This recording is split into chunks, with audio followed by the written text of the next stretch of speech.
உங்கள் அனைவருக்கும் இனிய காலை வணக்கம். இந்த இனிமையான காலை பொழுதில் மீண்டும் திறனவின் காலை உதயம் நிகழ்ச்சியோடாக இன்றும் உங்களை சந்திப்பதில் மிக்க மகிழ்ச்சி. இன்று 12ஆம் தேதி ஜூலை மாதம் 2011ஆம் ஆண்டு செவ்வாய்க்கிழமை. முதலில் இன்றைய நற்சிந்தனை பார்ப்போம். இன்றைய நற்சிந்தனையாக அமைவது தாகூர் சொன்ன வார்த்தை ஒன்றுதான் இன்றைய திறன காலை உதயம் நிகழ்ச்சியின் நற்சிந்தனையாக அமைகிறது.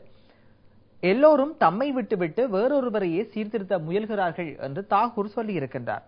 எல்லோரும் தம்மை விட்டுவிட்டு வேறொருவரை சீர்திருத்த முயல்வதாக அவர் சொல்கிறார்.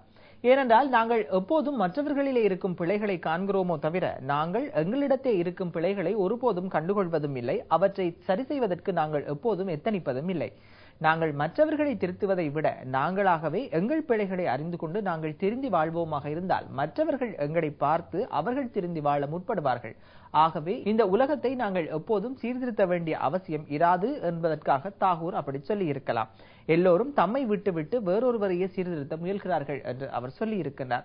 நாங்கள் மற்றவர்களை சீர்திருத்த வேண்டிய அவசியம் இல்லை. எப்போதும் நாங்களாகவே வாழ்வது மாத்திரமல்லாமல் நாங்கள் எப்போதும் நல்லவர்களாக வாழும் போது மற்றவர்கள் எங்களை பார்த்து திருந்தி விடுவார்கள். அது இயற்கையாக நடக்கும் ஒரு சம்பவம் என்று சொல்லப்பட்டு இருக்கிறது. இதனை பேசும் வேணா பகுதியோடு இணைந்து கொள்வோம். முதலில் இன்றைய தினம் வெளியாகிய வீரகேசரி பத்திரிகையை பார்ப்போம். வீரகேசரி பத்திரிகையின் பிரதான தலைப்புச் செய்தியாக இந்தியாவின் உதவியை நாடுவதால் தமிழ் மக்களுக்கு ஆபத்தே ஏற்படும் என்று அமைச்சர் சம்பிக்க ரணவக்க எச்சரிக்கை விடுத்திருக்கிறார். தெரிவுக்குழு மூலம் தீர்வு சாத்தியம் என்றும் அவர் சொன்னதாகவே வீரகேசரி பத்திரிகையின் பிரதான தலைப்புச் செய்தி கூறுகிறது. வலது கையால் ஆதரவு வழங்கிவிட்டு இடது கையால் அதனை மீளப் பெறக்கூடாது. எதிர்க்கட்சித் தலைவர் ரணில் விக்ரமசிங்க அரசாங்கத்தின் மீது குற்றம் சாட்டியிருக்கிறார். அதே நேரத்தில் அரசாங்கம் இன்று நாட்டை இருளுக்குள் தள்ளிவிட்டது என்று ஐக்கிய தேசிய கட்சி குற்றம் சாட்டியதாகவும் ஒரு செய்தி காணப்படுகிறது. இதே நேரத்தில் சர்வதேச ரீதியில் பிரச்சனைகள் ஏற்பட எதிர்க்கட்சியினர் உதவி செய்ததாக ஜனாதிபதி குற்றம் சாட்டியதாகவும் ஒரு செய்தி வீரகேசரி பத்திரிகையின் முற்பக்கத்தில் பிரசுரிக்கப்பட்டிருக்கிறது. இலங்கை புகலிட கோரிக்கையாளர்களை நியூசிலாந்து வரவேற்க தயாரில்லை பிரதமர் ஜான் கீ தெரிவித்திருக்கிறார். உணவு நஞ்சானமையால் 35 மாணவிகளுக்கு திடீர் சுகையினம் காத்தான்குடி பகுதியில் சம்பவம். இதனால் அங்கு பெரும் பதற்றம் ஏற்பட்டதாகவும் ஒரு செய்தி காணப்படுகிறது. ராணுவத்திலிருந்து தப்பிச் சென்ற 40,000 பேரை குறிவைத்து பாரிய தேடுதல் வேட்டை மேஜர் ஜெனரல் உபயமெதவல தெரிவித்ததாகவும் ஒரு செய்தி காணப்படுகிறது. கதிர்காமம் ஆலயம் சென்று கொண்டிருந்த பஸ் வண்டி குடை சாய்ந்ததில் ஒருவர் உயிரிழந்தால் 11 பேருக்கு காயம். கரந்த கொல்ல பிரதேசத்திலே இந்த சம்பவம் இடம்பெற்றதாக வீரகேசரி பத்திரிகையின் பிரதான செய்தி ஒன்று கூறுகிறது. சுடரொளி பத்திரிகையை பார்ப்போம். கூட்டமைப்பின் முறைப்பாடு குறித்து ஆராய யாழ் தேர்தல் அலுவலகத்தில் இன்று கூட்டம். பிரதி தேர்தல் ஆணையாளர் முகமது நேற்று அவசரமாக அனுப்பி வைக்கப்பட்டார் என்ற செய்தியை சுடரொளி பத்திரிகையின் பிரதான தலைப்புச் செய்தி. யாழ் குடாநாட்டில் இடம்பெற்று வரும் தேர்தல் வன்முறைகள் குறித்து தமிழ் தேசிய கூட்டமைப்பு தேர்தல் ஆணையாளருக்கு முறைப்பாடு செய்ததை அடுத்து பிரதி தேர்தல் ஆணையாளர் MM முகமது இன்று யாழ் தேர்தல் அலுவலகத்தில் விசேட கூட்டம் ஒன்றை கூட்டியிருக்கிறார் என்று அந்த செய்தியை தொடர்ந்து செல்கிறது. கூட்டமைப்புக்கு மக்கள் வாக்களிப்பதை தடுத்து கருணா டக்ளஸை முன்னிலைப்படுத்த அரசு சதி என்று விக்ரமபாகு கருணாரத்ன குற்றம் சாட்டியதாகவும் ஒரு செய்தி பிரசுரிக்கப்பட்டிருக்கிறது. இதே நேரத்தில் அளவெட்டு சம்பவத்தில் 2 போலீசார் காயம், கதறி ஒன்று கவிழ்ந்து கிடந்தது, அவ்வளவுதான் தெல்லிப்படை போலீஸ் நிலைய பொறுப்பதிகாரி கூறுகிறார் அந்த செய்தியும்.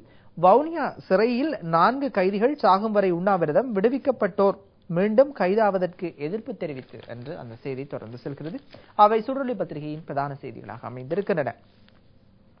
இறுதியாக தினகரன் பத்திரிகையை பார்ப்போம். பிரதான தலைப்புச் செய்தியாக அமெரிக்காவின் பகுதியில் உள்ள கைதிகள் மீது துஷ்பிரயோகம், இரட்டை வேடம் என மனித உரிமைகள் அமைப்பு குற்றம் சாட்டியதாகவே தினகரன் பத்திரிகையின் பிரதான தலைப்புச் செய்தி கூறுகிறது.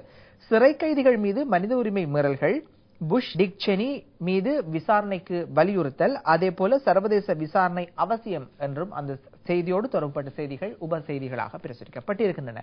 யாழ்குடாவில் நீதி நேர்மையான தேர்தலை நடத்துவதற்கே ஏற்ற சூழல், குற்றச்சாட்டுகள் பொய்யானவை, சர்வதேசத்திற்கு தவறான குற்றச்சாட்டுகளை முன்வைக்க எதிர்க்கட்சிகள் முயற்சி செய்வதாக அமைச்சர் சுசில் பிரேம் ஜெயந்த் தெரிவித்த ஒரு செய்தியும் பிரதான செய்தியாக இடம் பிடித்திருக்கிறது. 65 உள்ளூராட்சி சபைகளுக்கு இன்று தபால் மூல வாக்களிப்பு என்ற செய்தியும், கதிர்காமம் தீமிதிப்பு இன்று உற்சவத்தில் பக்தர்கள் வெள்ளம் என்ற ஒரு செய்தியும் காணப்படுகிறது. வடக்கு கிழக்கை இணைக்க கோருவது தமிழீழ கோரிக்கைக்கு ஒப்பானது, மாகாண சபைகளுக்கு அதிகாரங்களை பெறுவதுதான் தீர்வாக அமையும் என்று கிழக்கு மாகாண முதலமைச்சர் சிவனேசத்துறை சந்திரகாந்தன் தெரிவித்திருக்கிறார். இதே நேரத்தில் அரசியலுக்காக மக்களை மீண்டும் அழிவு பாதையில் தள்ள சிலர் முயற்சிக்கின்றனர். இரணைமடுக்குள வைபவத்தில் குழுக்களின் பிரதி தலைவர் தெரிவித்ததாகவே அந்த செய்தி காணப்படுகிறது. தமது அரசியலை பலப்படுத்தவும் அதை தக்க வைக்கவும் சில அரசியல் சக்திகள் மக்களை மீண்டும் அழிவு பாதைக்குள் தள்ள முயற்சித்து வருகின்றன. இது தொடர்பாக மக்கள் விழிப்புணர்வு செயற்பட வேண்டும் என பாராளுமன்ற உறுப்பினரும் பாராளுமன்ற குழுக்களின் பிரதி தலைவருமான மு. சந்திரகுமார் மக்களை கேட்டுக்கொண்டார் என்றே அந்த செய்தி காணப்படுகிறது. அவை தினகரன் பத்திரிகையின் பிரதான செய்திகளாக அமைந்திருக்கின்றன. அந்த தகவலோடு திறனவின் காலை உதயம் நிகழ்ச்சியை நாம் நிறைவு செய்து கொள்கின்றோம். மீண்டும் திறனவின் காலை உதயம் நிகழ்ச்சி வழமை போல நாளையும் இடம்பெறும். சிங்கள மற்றும் ஆங்கில செய்திகளை உடனுக்குடன் தெரிந்து கொள்ள www.adutherna.lk பார்வையிடுங்கள். வணக்கம்.